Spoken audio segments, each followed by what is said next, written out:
মা, ভাবছিলাম একটা কথা বলবো, বলবে না তো কাউকে?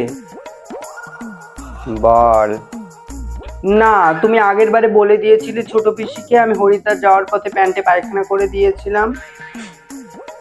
ছোট পিসি তো নিজের, তাকে বলতে আবার কিসের লজ্জা? ও তাই? তুমি তো ওই জেঠিমুনিকেও তো বলে দিয়েছিলে যে আমি 3 দিন ধরে স্নান করি না, গায়ে সাবান মাখি না, গা থেকে দুর্গন্ধ বেরোয়। তার বেলা দেখ, যেটা সত্যি ওটা তো বলবোই, এতে আবার কিসের লজ্জা? না, তুমি প্রমিস করো বলবে না কাউকে। আচ্ছা বাবা, বলবো না, বল, মাথা চাটছিস? আমার কলেজের একজন ক্লাসমেট, ও আমাকে একটু একটু পছন্দ করে, আমিও ওকে একটু একটু পছন্দ করি।